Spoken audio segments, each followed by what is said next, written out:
ونعوذ بالله من شرور أنفسنا ومن سيئات أعمالنا من يهده الله فلا مضل له ومن يضلله فلا هادي له وأشهد أن لا إله إلا الله وحده لا شريك له وأشهد أن محمدًا عبده ورسوله يا أيها الذين آمنوا اتقوا الله حق تقاته ولا تموتن إلا وأنتم مسلمون يا أيها الناس اتقوا ربكم الذي خلقكم من نفس واحدة وخلق منها زوجها وبث منهما رجالا كثيرا ونساء واتقوا الله الذي تساءلون به والأرحام إن الله كان عليكم رقيبا يا أيها الذين آمنوا اتقوا الله وقولوا قولا سديدا يصلح لكم أعمالكم ويغفر لكم ذنوبكم ومن يطع الله ورسوله فقد فاز فوزا عظيما أما بعد فإن خير الحديث كتاب الله وخير الهدي هدي محمد صلى الله عليه وسلم وشر الأمور محدثاتها وكل محدثة بدعة وكل بدعة ضلالة وكل ضلالة في النار أعوذ بالله من الشيطان الرجيم بسم الله الرحمن الرحيم ألم يجدك يتيما فآوى ووجدك ضالا فهدى ووجدك عائلا فأغنى فأما اليتيم فلا تقهر رب اشرح لي صدري ويسر لي أمري واحلل عقدة من لساني يفقهوا قولي اللهم رب زدني علما آمین۔ گدوپور اور اس کے قرب و جوار سے تشریف لائے ہوئے باوقار سامعین کرام، واقعی یہ اللہ رب العالمین کی مرضی کہیں کہ میں اس بیچ آپ کے درمیان حاضر ہوں۔ نہ کوئی پہلے کا پروگرام تھا اور نہ ہی کوئی آنے کی ترتیب تھی۔ گزری ہوئی رات میں میرا پروگرام بہار کے ضلع سپول میں تھا اور وہاں سے مجھے واپس جانا تھا یو پی۔ جو ٹرین مجھے لینا تھی اس کا ٹکٹ نہ ہونے سے میں نے سمستی پور آنے کا ارادہ کیا اور یہاں سے ٹرین چینج کریں گے یہ پلان تھا۔ اور ہمارے ہی یو پی کے ہمارے بہت ہی عزیز دوست ثاقب رفیق سلفی حفظہ اللہ، میں جانتا تھا کہ وہ یہاں پہ رہتے ہیں سمستی پور میں، ان سے رابطہ کیا اور یہ ہوا کہ ملاقات ہو جائے گی، اس کے بعد ہم نکل جائیں گے۔ بعد میں معلوم چلا کہ ایک پروگرام بھی ہے اور یہ پروگرام کر کے میں نکل سکتا ہوں جو ٹرین کا میرے وقت ہے، اور اس وجہ سے آپ کے درمیان حاضری ہو رہی ہے۔ اللہ رب العالمین سے دعا ہے کہ اللہ رب العالمین کہی گئی تمام علماء کرام کی باتوں پہ ہم سب کو عمل کرنے کی توفیق عطا فرمائے، آمین۔ آج میں نے آپ کے سامنے جس موضوع پر بات کرنے کا ارادہ کیا ہے ایک بڑا اہم موضوع ہے اور اسی پر بات کرنے کا ارادہ ہے۔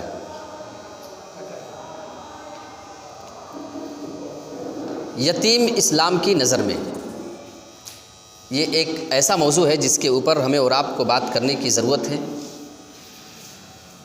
اور مسلمان طبقے کو خاص طور پہ اس پہلو پر کام کرنے کی ضرورت ہے۔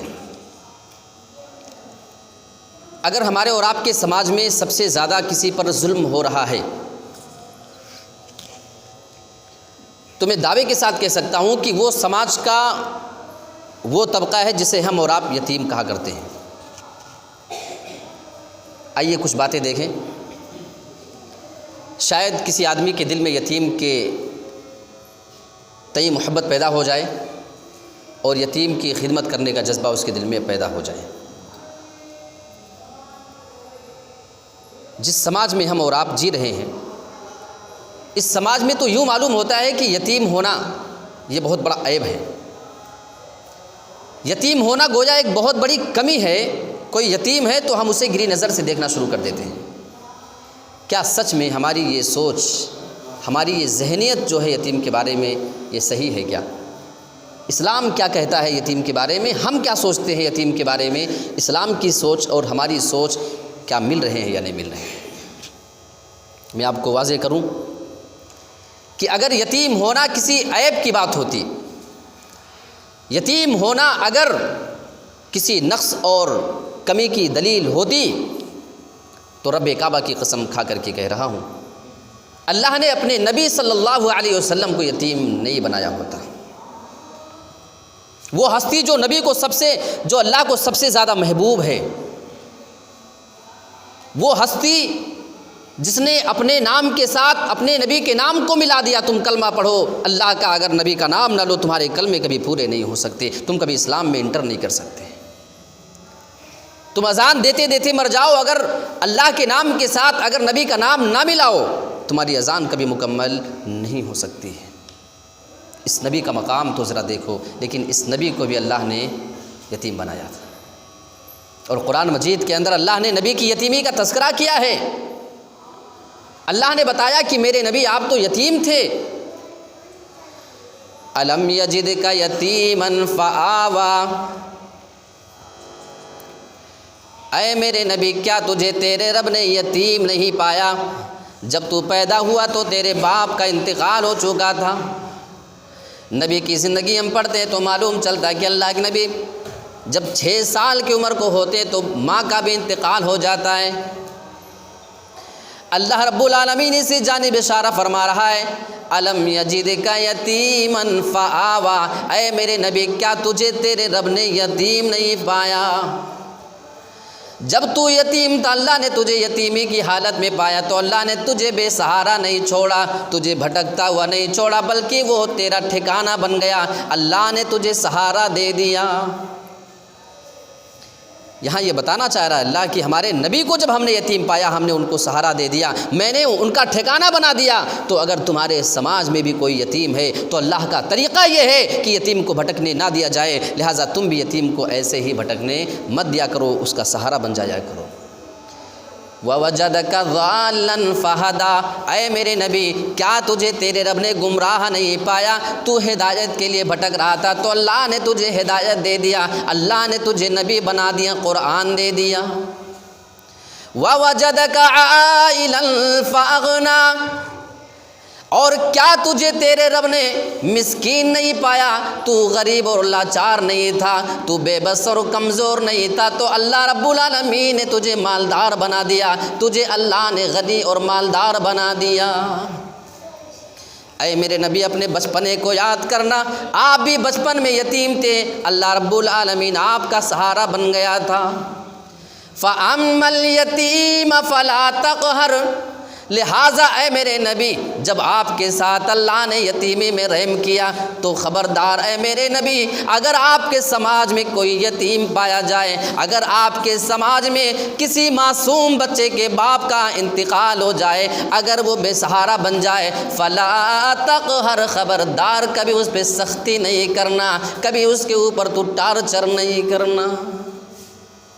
اچھا یہ بتاؤ کیا ہم سوچ سکتے ہیں کہ ہمارے نبی یتیم پہ سختی کر سکتے تھے؟ اللہ، یہ کیسے ہم تصور کر سکتے ہیں؟ یہ پیغام ہمیں ہے، نبی کو مخاطب کیا جا رہا ہے، لیکن حکم آپ کی امت کے لوگوں کو ہے، خبردار کبھی کسی یتیم پہ سختی نہیں کرنا. اور اللہ کے نبی نے جو یتیمی کا درد دیکھا تھا، اللہ کے نبی نے جو محسوس کیا تھا، اللہ کے نبی نے اپنی زندگی میں جس درد کو محسوس کیا تھا، آپ کی یہ چاہت تھی کہ لوگ یتیموں کے ساتھ اچھا معاملہ کریں. اسی بنا پہ اللہ کے حکم سے نبی صلی اللہ علیہ وسلم نے یتیم کی جو فضیلت بتائی وہ حدیث کے اندر موجود ہے. انا وکافل الیتیم فی الجنت کہاتین، کل قیامت کے دن میں اور یتیم کو پال پوس کر کے بڑا کرنے والا، یتیم کی کفالت کرنے والا، یتیم کو کھلانے پلانے والا، یتیم کے لیے اس کی زندگی میں بہت ساری چیزوں کا انتظام کرنے والا، کہاتین ایسے ہوگا میرے ساتھ.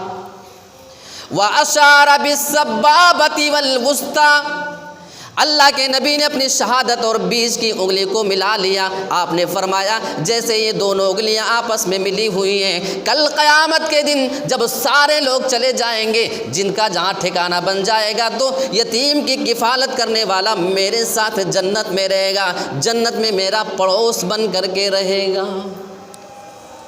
یہ یتیم کی فضیلت ہے. نبی نہیں چاہتے تھے کبھی کسی یتیم پہ ظلم کیا جائے، اور نہ تو اس کو اللہ چاہتا ہے. ایک بات بولوں میں، اس چیز کو شاید آپ نے اپنی زندگی میں کبھی دیکھا ہو، پریکٹیکل. بہت سارے لوگ بڑے مالدار تھے اپنے زمانے میں، آنے والے ٹائم پہ در در کی ٹھوکریں کھا رہے ہیں. ان کے ماں باپ بڑے مالدار تھے، آج ان کی اولاد در در کی ٹھوکریں کھانے پہ مجبور ہے. بہت سی وجہ ہو سکتی ہے. ایک وجہ وہ جو قرآن میں اللہ بتا رہا ہے، شاید ہم نے کبھی اس پر دھیان نہیں دیا ہے.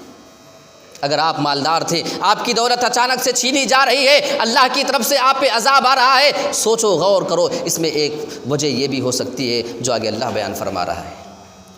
فَأَمَّا الْإِنسَانُ إِذَا مَا ابْتَلَاهُ رَبُّهُ فَأَكْرَمَهُ وَنَعَّمَهُ. جب انسان کو اس کا رب آزماتا ہے اور اس کو نعمت دیتا ہے، اس کو روزی روٹی دے دیا کرتا ہے، فَيَقُولُ رَبِّي أَكْرَمَنِ، تو وہ بندہ لوگوں کے سامنے کہتا ہے دیکھو میرے رب نے میری عزت کی ہے، میرے رب نے مجھے بہت ہی زیادہ عزت سے نواز دیا ہے.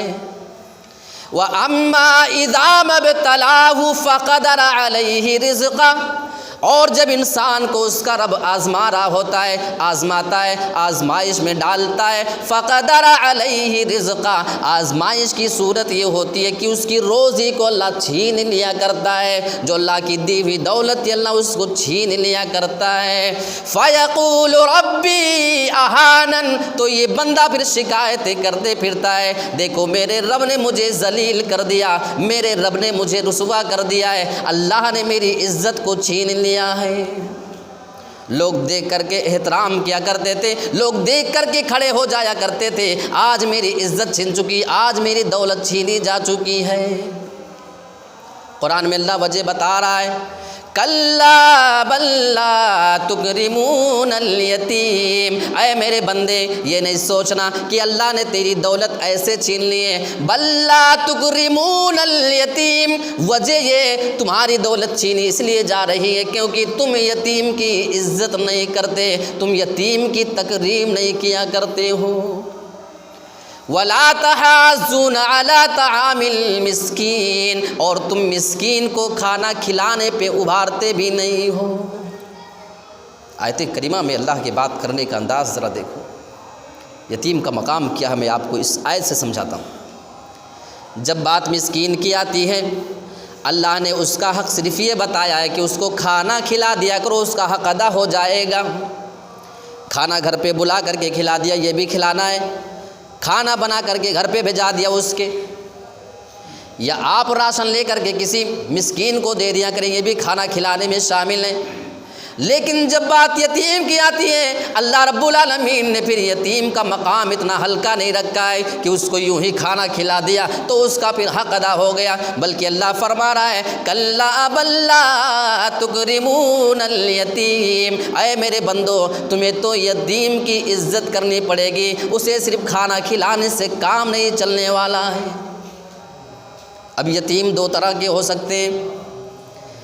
یتیم یا تو مالدار ہو سکتا ہے، یا یتیم پھر غریب اور فقیر بھی ہو سکتا ہے. ارے بھائی بہت سے لوگ آپ کے گاؤں میں انتقال کر گئے، پیچھے بڑی ساری دولت چھوڑی، معصوم سے چھوٹے چھوٹے نابالغ بچے ہیں، یتیم ہیں لیکن ہیں وہ دولت مند، انہیں آپ کے روپیہ پیسے کی، انہیں آپ کے کھانے پینے کی ضرورت نہیں ہوتی ہے. اگر اللہ کہہ دیتا کہ یتیم کو کھانا کھلاؤ تو اگر وہ مالدار ہوتا تو آپ کے کھانے کا محتاج نہیں تھا.